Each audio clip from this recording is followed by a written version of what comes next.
남자분들은 군대 입대하게 되면 처음에 훈련소라는 곳을 먼저 가게 됩니다. 자대 배치를 받기 전에 훈련소에 들어가면 기본적인 훈련을 받고 그 이후에 이제 근무하게 될 부대에 배치를 받게 되는 것입니다. 저는 논산에 있는 훈련소에서 6주 동안 기초 군사 훈련을 받았던 기억이 납니다.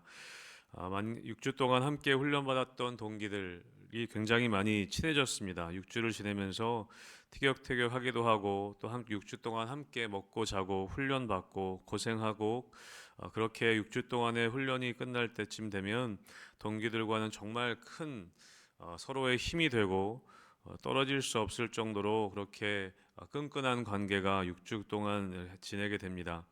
그런데 그 6주가 지나고 나서 그 마지막 날 밤이 기억이 납니다. 밤에 이제 이동을 하게 되는데 이제 서로 막 정말 울기도 하고 떨어지기 싫다고 또 그렇게 서로 전화번호도 주고받았던 기억이 납니다. 6주 동안 그렇게 훈련 받으면서 훈련생들은 정말 많이 친해지기도 하지만 아무리 친해졌다고 해도 다 흩어져야 하는 것입니다. 자대로 흩어져서 본인이 정말 근무해야 할 그 부대로 배치가 되어야 하는 것이죠. 여러분 아시는 것처럼 교회라는 이 헬라어 단어는 에클레시아라는 단어입니다. 에클레시아라는 단어는 어떤 뜻이냐면 부름받은 자들, 부름받아 모인 무리라는 그런 뜻을 가지고 있습니다. 여러분 교회라는 곳은 세상으로부터 부름받은 사람들의 모임입니다.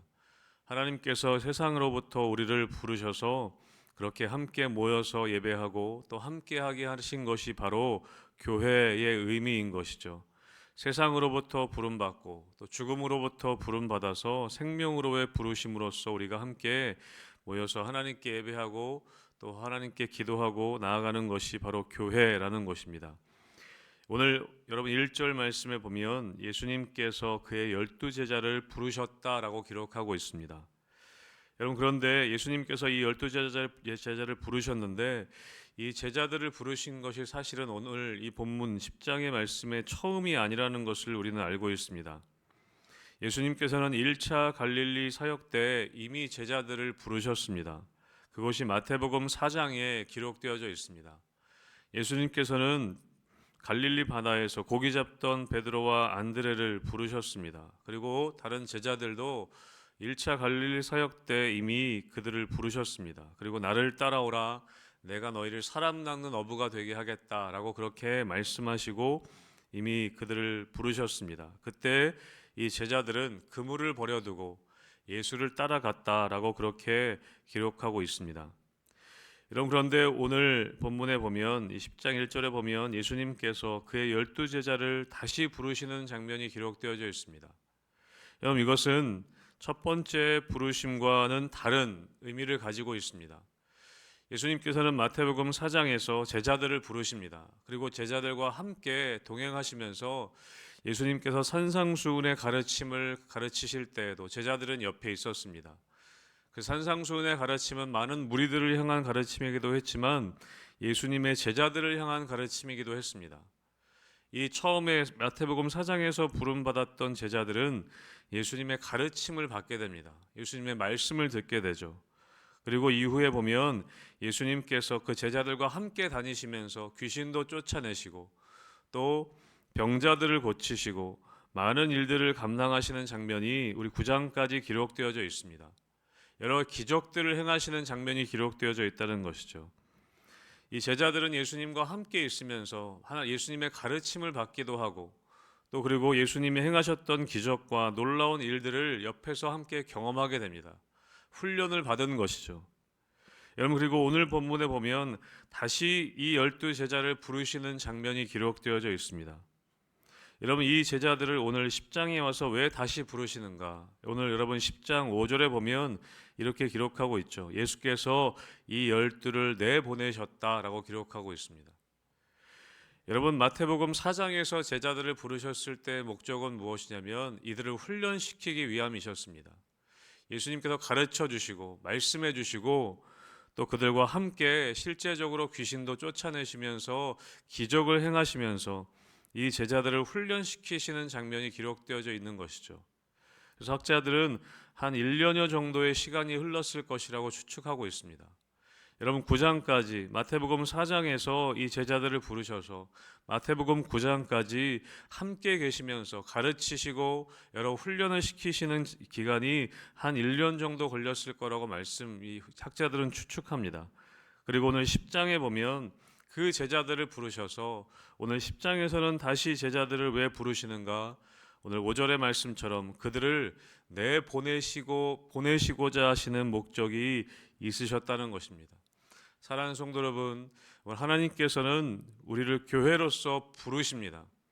우리를 부르셔서 이 교회 안에서 함께 훈련하고 또 말씀을 듣고 여러 훈련의 사역들을 우리가 감당하죠. 그러나 하나님께서는 교회를 우리끼리 모여있기 위한 부르심으로 그치시는 것이 아니라 하나님께서는 우리를 부르셔서 훈련시키시고 그리고 세상으로 보내시고자 하시는 것이 우리의 부르심의 또 다른 목적이 있다는 것을 우리는 기억해야 합니다. 사랑하는 성도 여러분, 하나님께서는 우리를 부르셔서 훈련시키시고 그리고 우리끼리 함께 있기만 원하시는 것이 아니라 우리를 이제 세상으로 보내신다는 것이죠. 사랑하는 성도 여러분, 저는 여러분이 세상으로 보냄받은 자임을 또한 기억하게 되시기를 주님의 이름으로 축복합니다. 여러분, 오늘 제자들은 그렇게 이 10장에 와서 다시 부름을 받고 오늘 보냄을 받기 위해서 오늘 부름받은 제자들의 모습이 기록되어져 있습니다. 여러분, 그래서 오늘 예수님께서 이 제자들을 보내실 때 어떻게 하시는지 우리가 한 번 더 확인해 보는 시간 되기를 간절히 원합니다. 오늘 보시면 우리가 먼저 기억해야 할 것은 무엇이냐면 누가 부르시고 누가 보내시냐라는 것을 기억해야 합니다. 여러분, 오늘 1절의 주어는 누구이시냐면 바로 예수님이시라는 것입니다. 예수님께서 그들을 부르시고 5절에 보면 예수께서 그 12를 보내셨다라고 기록하고 있습니다.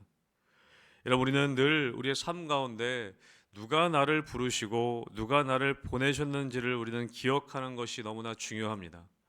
예수님께서 나를 부르시고 예수님께서 나를 보내시는 분이라는 것을 우리는 인식해야 하는 것이죠. 여러분, 우리가 교회에 왔지만 저도 마찬가지이죠. 제가 우리 희망교회 담임 목사로 이곳에 오게 됐지만 물론 우리 성도님들께서 불러주시고 성도님들께서 기도해 주셨지만 저의 본질적으로 저의 정체성을 예수님이 나를 부르시고 예수님이 나를 보내셨다는 그런 정체성을 제가 가져야 한다는 것입니다.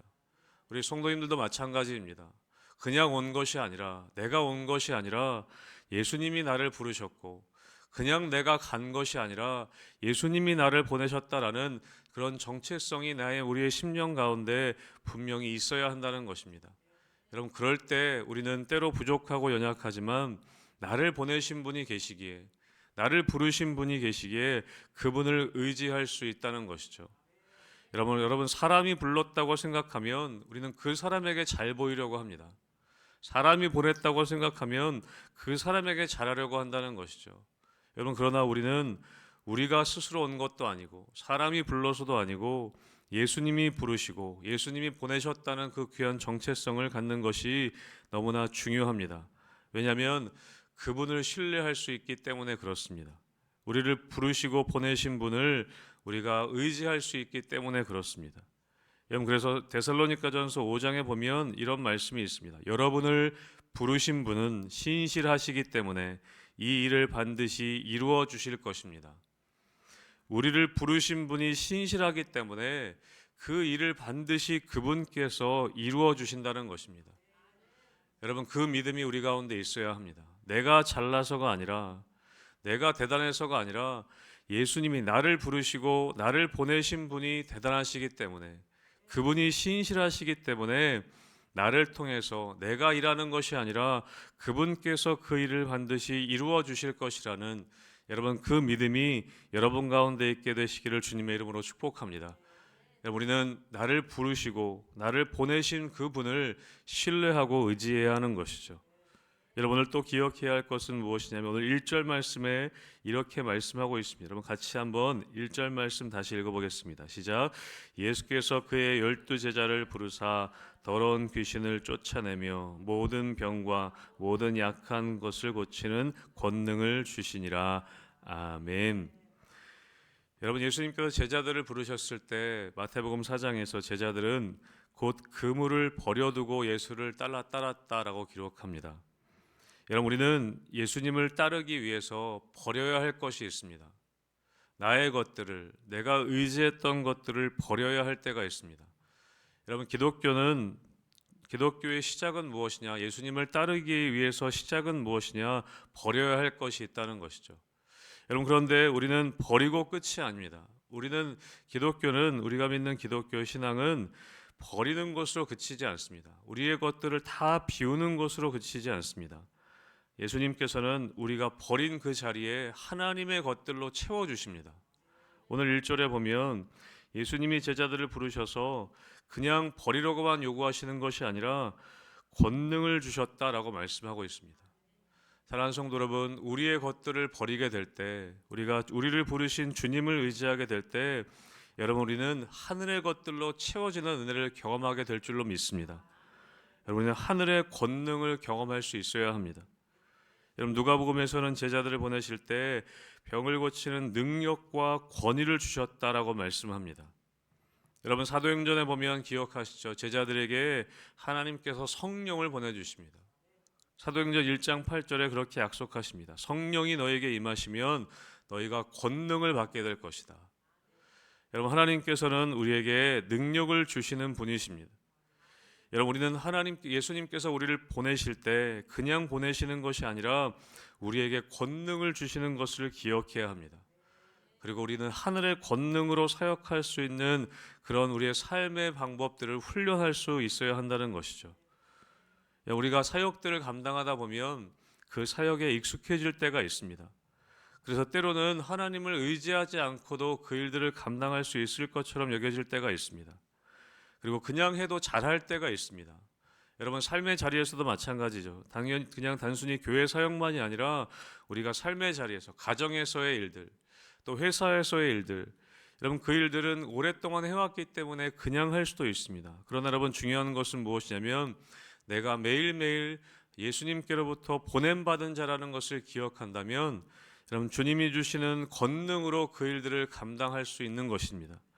여러분, 매일매일 여러분의 삶 가운데 오늘 하루도 여러분의 삶의 자리에서 내가 익숙하게 할 수 있는 그 일들이라 할지라도 여러분, 주님이 주시는 권능으로 그 사명 감당하시기를 주님의 이름으로 축복합니다. 우리는 권능을 받아야 하는 것이죠. 여러분, 보냄받은 사람은 권능을 받는 사람입니다.